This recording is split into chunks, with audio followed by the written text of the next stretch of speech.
Yo guys, tekan tombol subscribe ya. 54321. Yaps, thank you.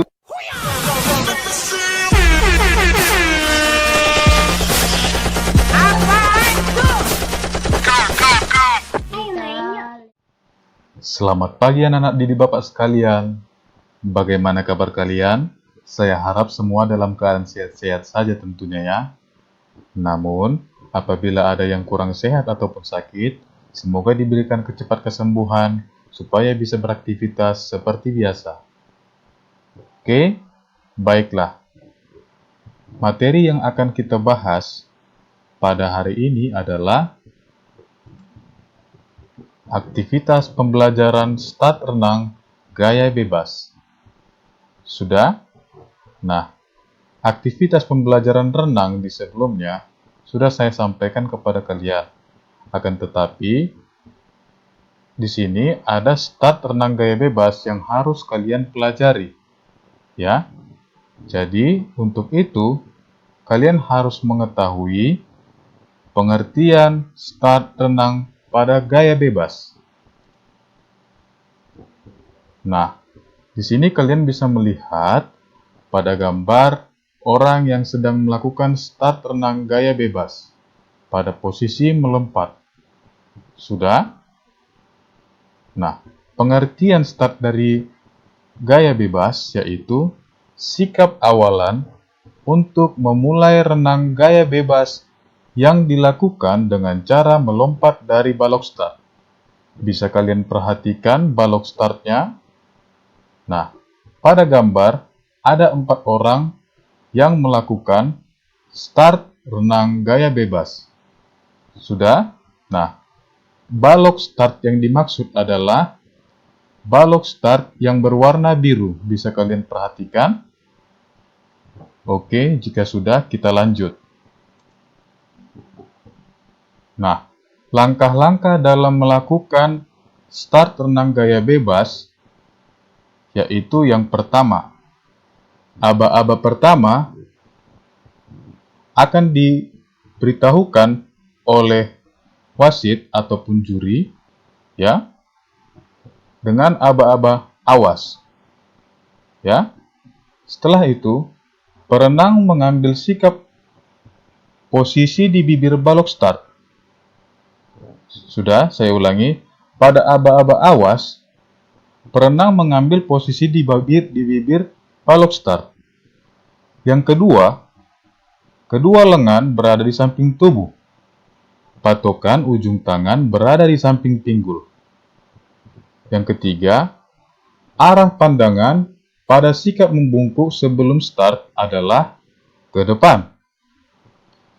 Yang keempat, setelah peluit atau pistol dibunyikan, kedua lengan mengayun ke depan dan kedua ujung kaki menolak bibir balok start sampai posisi kaki menjadi lurus. Sudah ya? Bisa dipahami sampai situ ya? Oke, kalau sudah paham, kita lanjut. Yang kelima, ayunan kedua lengan berakhir pada sikap lurus di depan atau di atas kepala dengan patokan kedua lengan di samping telinga. Nah, berikut adalah langkah-langkahnya, ada 5. Jadi ini segera kalian pahami supaya kalian bisa mencontohkan untuk tugas yang akan saya berikan. Ya, kalau kalian sudah paham, otomatis kalian bisa melakukan tugas yang saya berikan. Sudah ya, bisa kalian lihat juga pada gambar. Ya, urutan-urutan pada melakukan start renang gaya bebas. Baik, kalau sudah, kita lanjut ke tugas praktek. Tugas praktek ini, saya tidak meminta kalian untuk ke kolam renang, atau saya tidak minta kalian untuk melompat ke daratan. Ya kan? Nah, akan tetapi, tugas prakteknya adalah yang pertama. Contohkan gerakan langkah-langkah start renang gaya bebas sebelum melakukan lompatan. Atau pada slide sebelumnya, yaitu poin 1, 2, dan 3. Oke, kita buka slide sebelumnya.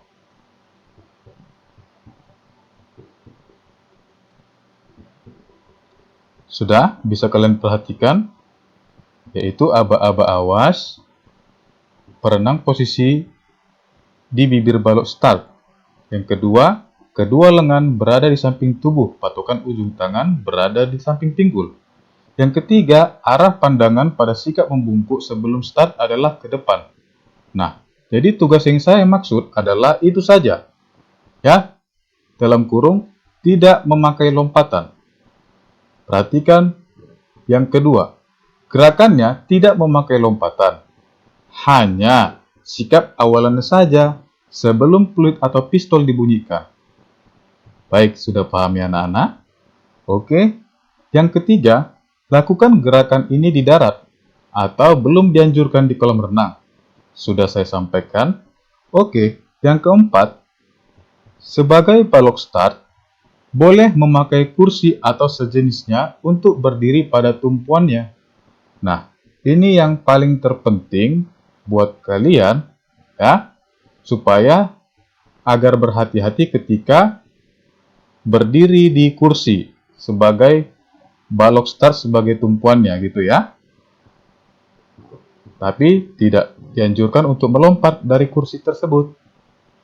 Oke. Yang kelima, kirim videonya lewat Google Classroom. Durasinya dengan maksimal 1-2 menit. Tidak boleh lewat. Ya, karena saya rasa video tutorialnya itu hanya 1-2 menit saja sudah cukup. Ya, karena tidak ada memakai lompatan. Karena kita masih pandemi COVID-19 ini, jadi dianjurkan harus stay at home.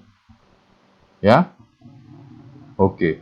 Yang keenam, waktu menyerahkan tugas praktek 2 hari setelah pemberian tugas dari saya. Jadi, apabila ada yang sakit atau kurang sehat, boleh-boleh saja ya mengumpulkannya lewat 2 hari dengan alasan yang tertentu seperti yang kayak saya bilang barusan, kalau sakit ya atau kurang sehat. Ya, namun pemberian nilai tidak sama dengan yang sebelum waktu 2 hari pengumpulan tugas. Bisa ya? Baiklah, kalau sudah paham, selamat mengerjakan kuis. Terima kasih.